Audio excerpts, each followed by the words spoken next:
Très heureuse de vous recevoir dans cette grande édition du soir sur la RTGA World.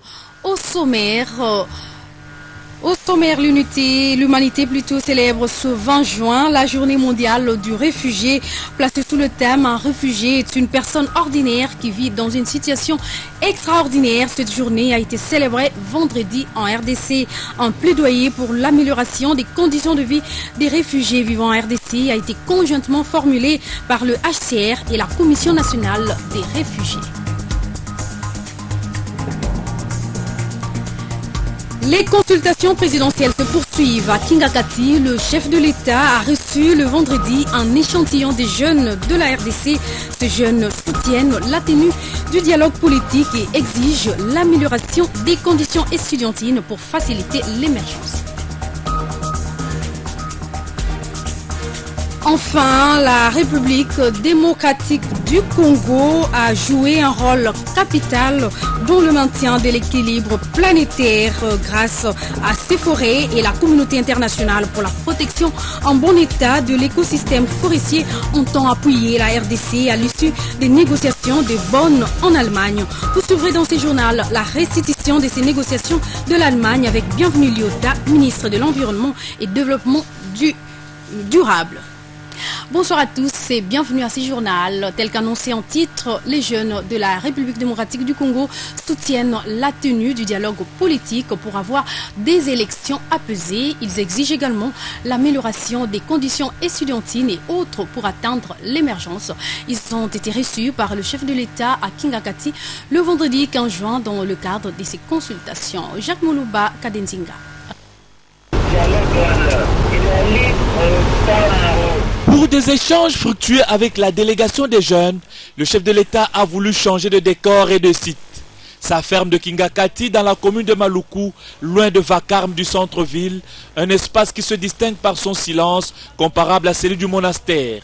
Ici, les jeunes composés d'étudiants représentant les universités et instituts supérieurs du pays, les jeunes évoluant dans des mouvements associatifs, les délégués des personnes vivant avec handicap, ainsi que les grands jeunes, généralement victimes de l'intoxication, ont bénéficié de l'hospitalité du président de la République.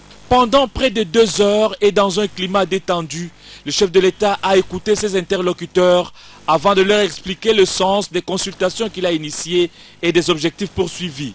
Une séance entrecoupée par des applaudissements frénétiques des jeunes, signe de la clarté et de la pertinence du message entendu.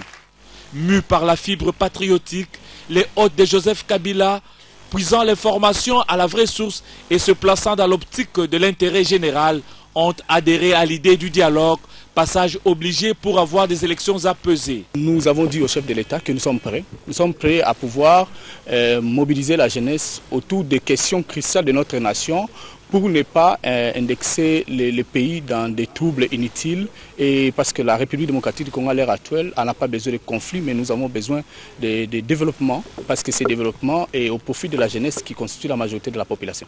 Donc il est question que cette jeunesse ne soit pas manipulée. Nous devons préserver la paix chez nous, en République démocratique du Congo.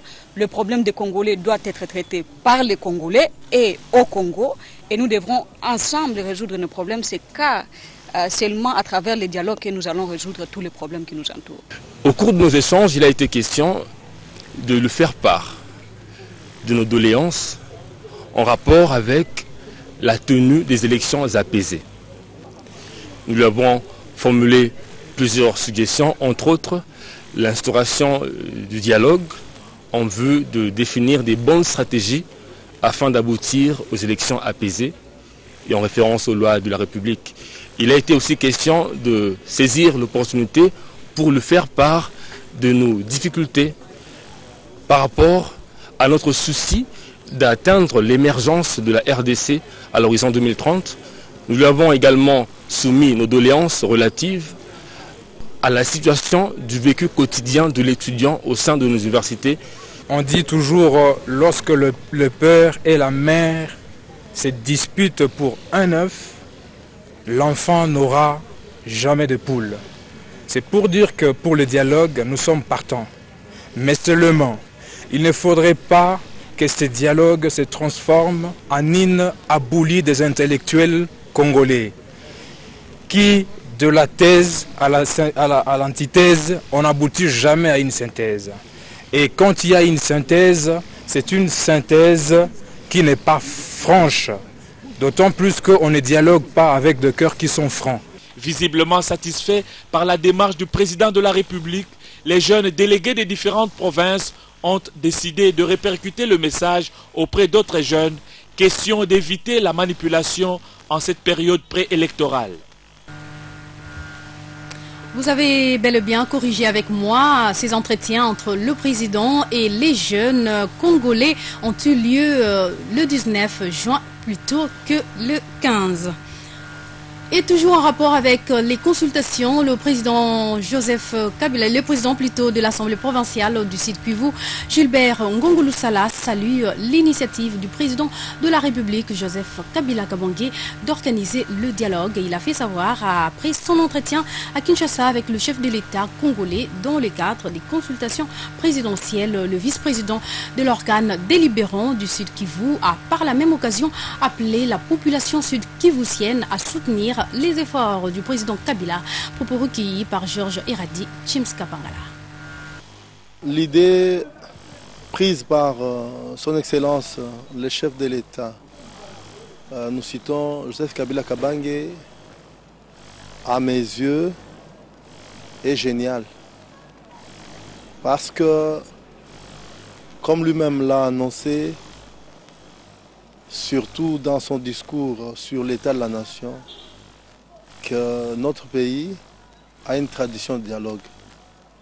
Et toutes les crises que nous avons connues dans notre pays se sont résolues par les dialogues.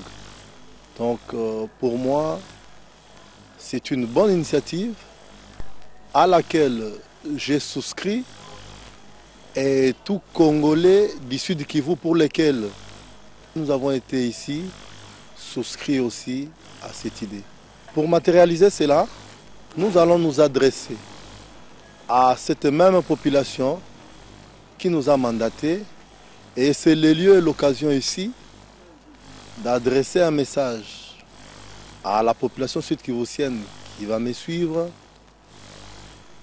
de se rallier à l'appel que le chef de l'État a lancé à travers leurs élus. Je demande ici à la population de saisir cette occasion, parce que nous savons que le Sud Kivu a servi, et il y en a qui pensent se servir encore de cette province comme porte d'entrée d'une énième guerre.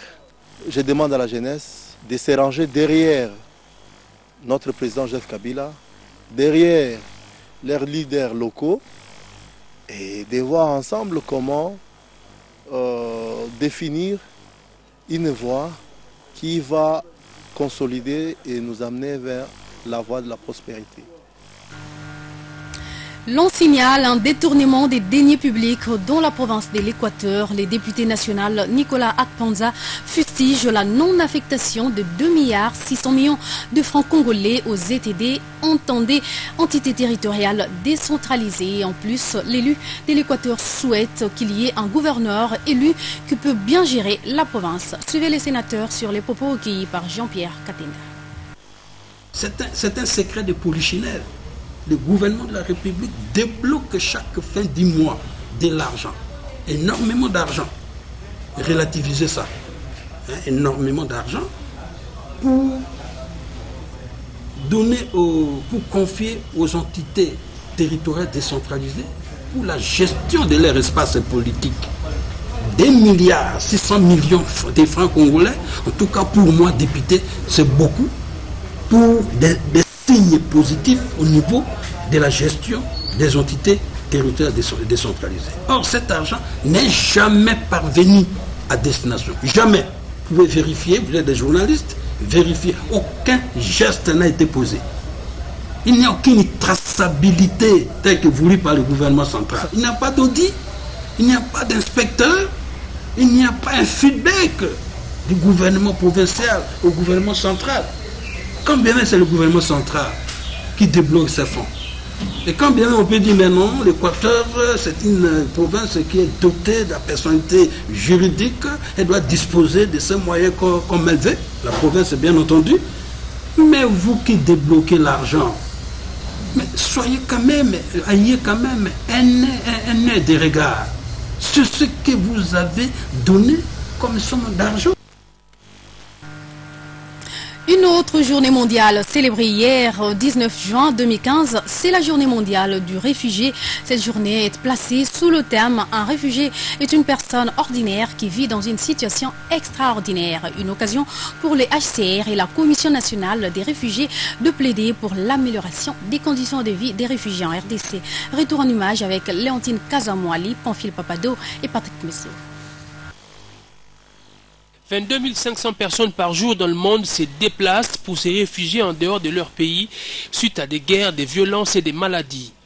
Angolais, Libériens, Sierra-Léonais et tant d'autres réfugiés se trouvant en République démocratique du Congo ont célébré ce vendredi la journée mondiale du réfugié autour du thème « Un réfugié est une personne ordinaire qui vit dans une situation extraordinaire ». L'occasion était donnée à la Commission nationale pour les réfugiés de réitérer son engagement dans la prise en charge des réfugiés.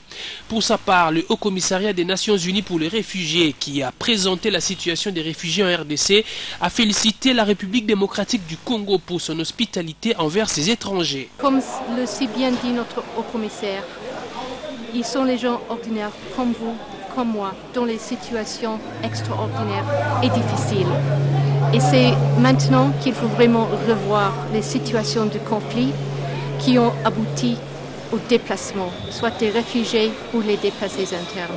Il faut vraiment voir qu'est-ce qu'on peut faire aujourd'hui pour mettre fin et vraiment avoir le paix pour mettre fin à ces déplacements et ces conflits. Tour à tour, les réfugiés ont partagé leurs témoignages. Ils ont également fait un plaidoyer pour l'amélioration de leurs conditions de vie. Signalons que la journée mondiale du réfugié est célébrée le 20 juin de chaque année pour sensibiliser les décideurs du monde sur la situation des réfugiés. Et toujours dans le même chapitre, la croissance rapide du nombre des réfugiés et des demandeurs d'asile inquiète plus d'une personne. L'heure est de penser à comment faire pour réduire ces taux galopants. À cet effet, il revient entre autres aux politiques de pacifier leur patrie par la promotion de la démocratie et la création d'emplois. Une réflexion d'Astrid Mbouyi-Chimanga.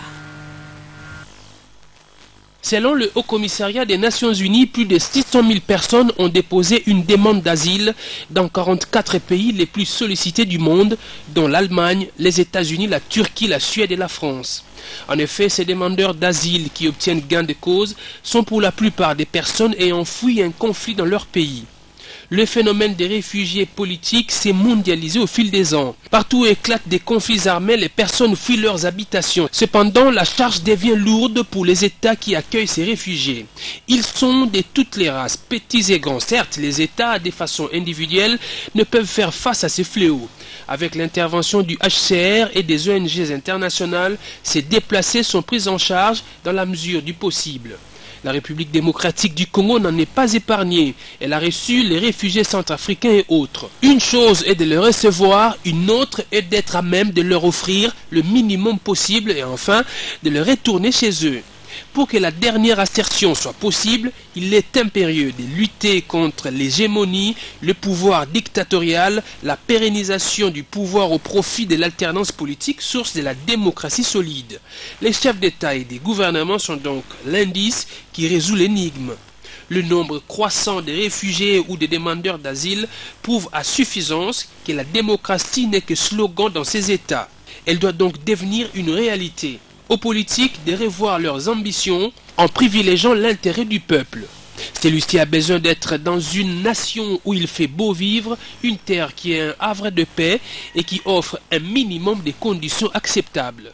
La célébration de la journée mondiale des réfugiés est donc un cri d'alarme, une interpellation à l'endroit des politiques pour veiller à la pacification de leur pays par le respect de la Constitution et la pratique de la démocratie.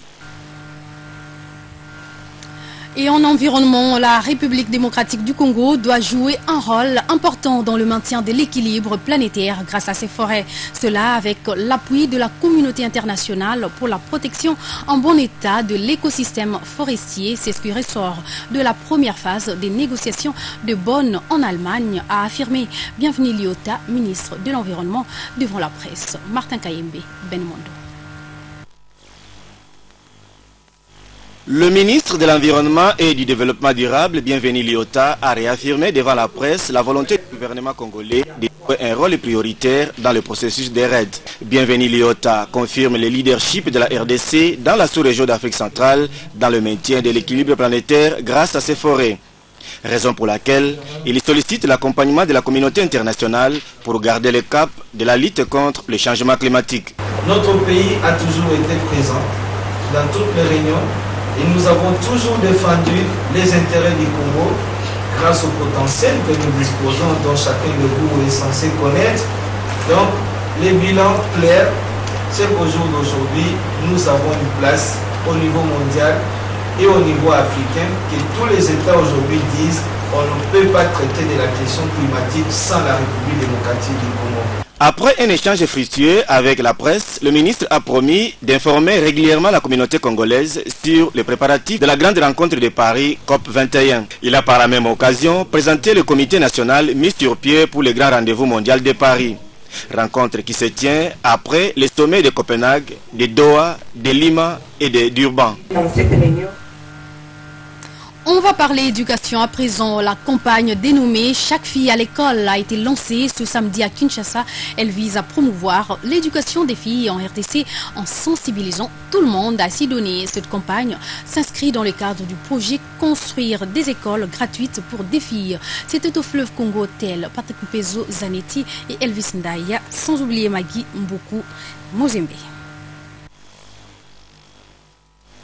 L'éducation étant la clé du développement, c'est dans cette optique que la Fondation Lorraine Kabouiz vient de lancer à Kinshasa la campagne dénommée Chaque fille à l'école. Elle a pour objectif de promouvoir l'éducation des filles en République démocratique du Congo à travers la sensibilisation de tout le monde.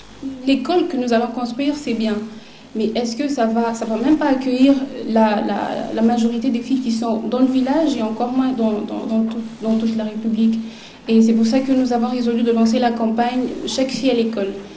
Chaque fille à l'école, c'est une campagne qui sert à promouvoir et à sensibiliser tout le monde, rappeler aussi tout le monde que l'éducation des femmes est très, très importante. La première école sera construite au village Katana, à 35 km du Bukavu, au sud Kivu. Elle comportera 12 salles de classe. Objectif, aider ces filles qui étudient actuellement à même les sols. Donner ainsi une chance à des filles d'aller à l'école, c'est donner une chance à l'Église de naître.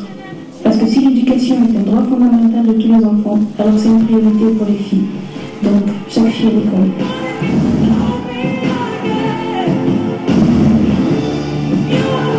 L'initiatrice de cette campagne a invité les gens de bonne volonté à apporter leur contribution pour soutenir cette campagne.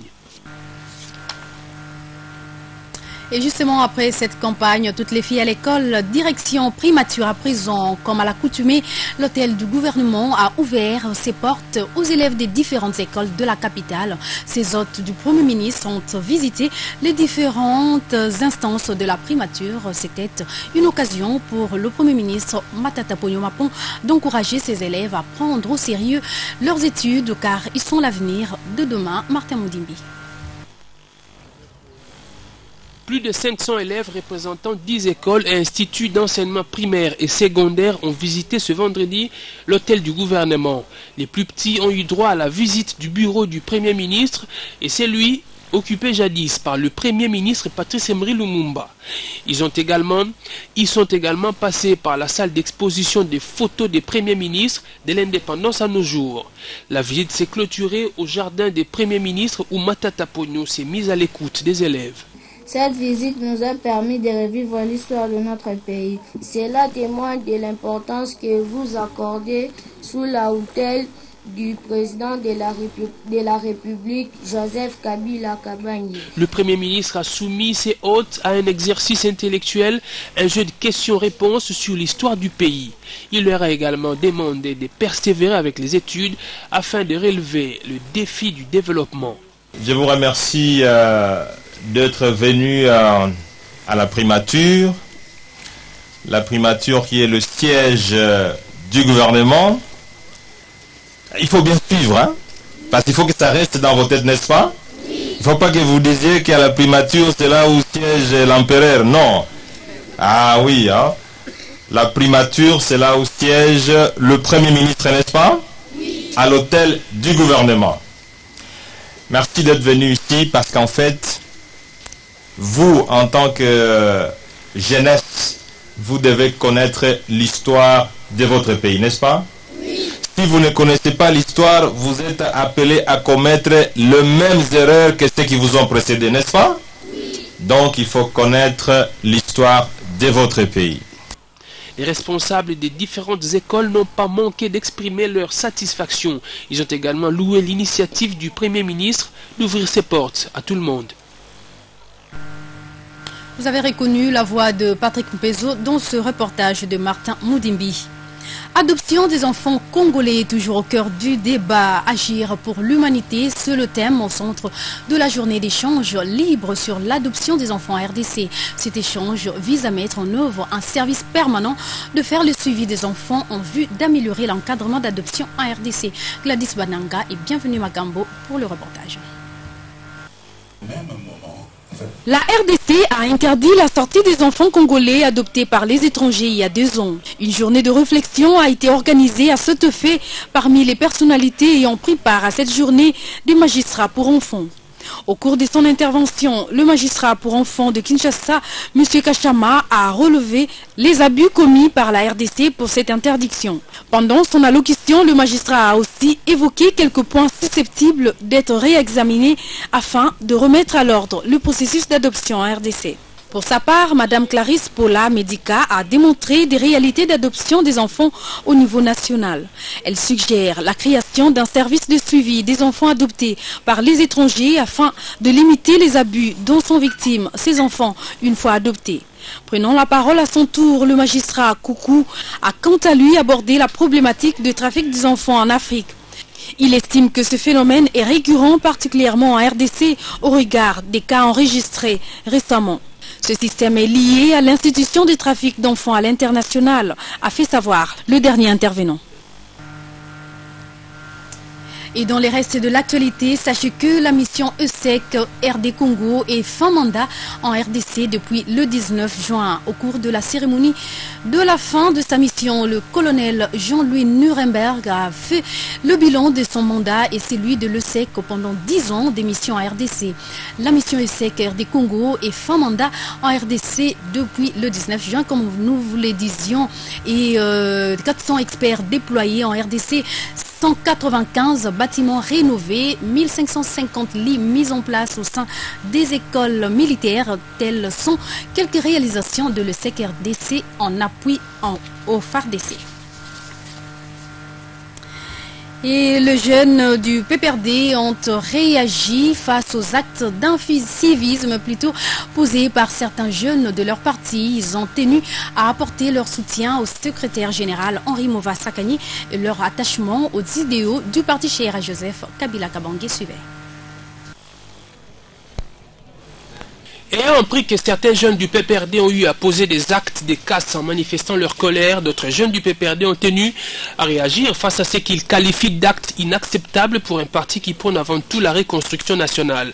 Spontanément, ces jeunes se sont organisés pour descendre au siège de leur parti. On attendait un échantillon de 100 personnes, mais la foule a été supplantée par plus ou moins 600 personnes qui ont répondu promptement à l'appel lancé par Jean-Pierre Liaou, cadre de ce parti politique et figure emblématique des jeunes du PPRD. Ces jeunes ne se sont pas présentés main réduits, car on pouvait constater entre leurs mains des outils tels que haches ou râteaux, sachets poubelles, sacs de ciment et autres objets. D'une même et une seule voix, ils ont tenu à démontrer au nouveau secrétaire général Henri Mova Sakani leur attachement aux idéaux du parti cher à Joseph Kabila. Face aux actes de destruction dont le siège a été victime, Ces jeunes ont voulu poser des actes contraires dans le but de faire pardonner les autres casseurs en se cotisant et en apportant un lot important de chaises, des sacs de ciment, des brouettes, des houes, des bottes, des râteaux et des sacs poubelles. C'est là un symbole de leur détermination pour la reconstruction. Et puis cette nouvelle, la 8e étape du 3e tour de la RDC courue entre Bibois et Bita de 57 km a été remportée par le Burkinabé Ouedraego Marasmina, le 2e français Médéric et le 3e un autre français Titerlo. Et donc nous allons finir avec ce communiqué de la CENI. La commission électorale justement nationale indépendante, la CENI, invite les acteurs politiques de la majorité et de l'opposition à faire partie faisant partie des délégués de la classe politique congolaise retenus en tant que membres de la réunion des hauts niveaux CENI majorité opposition à raison des 16 personnalités par composante à bien vouloir prendre part à la rencontre prévue ce lundi 22 juin 2015 à 14 h juste au siège de la CENI, immeuble situé sur le boulevard du 30 juin, numéro 4471 en face du building ex-Onatra. Ordre du jour, échange d'informations sur les doublons détectés sur les listes des candidats aux élections législatives provinciales. Faites à Kinshasa le 20 juin 2015, Jean-Pierre Kalamba Moulumba Ngalula, rapporteur. Voilà, ce journal est complètement terminé, mais avant de nous quitter, voici le rappel des titres. L'humanité célèbre ce 20 juin la journée mondiale du réfugié. Placée sous le thème « Un réfugié est une personne ordinaire qui vit dans une situation extraordinaire », cette journée a été célébrée vendredi en RDC. Un plaidoyer pour l'amélioration des conditions de vie des réfugiés vivant en RDC a été conjointement formulé par le HCR et la Commission nationale des réfugiés.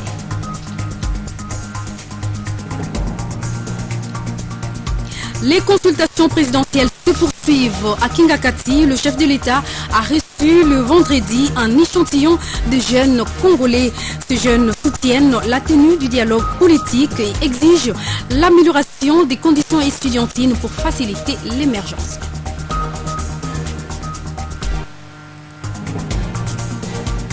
Enfin, la République démocratique du Congo est appelée à jouer un rôle capital dans le maintien de l'équilibre planétaire grâce à ses forêts et la communauté internationale pour la protection en bon état de l'écosystème forestier entend appuyer la RDC à l'issue des négociations de Bonn en Allemagne. Vous avez suivi dans ce journal la restitution de ces négociations de l'Allemagne avec Bienvenue Liota, ministre de l'Environnement et Développement durable. Voilà, c'en est fini pour cette édition d'actualité du samedi sur nos antennes qui a été coordonnée par Martin Moudimbi. Merci à vous de l'avoir suivi et bonne suite des programmes sur nos antennes.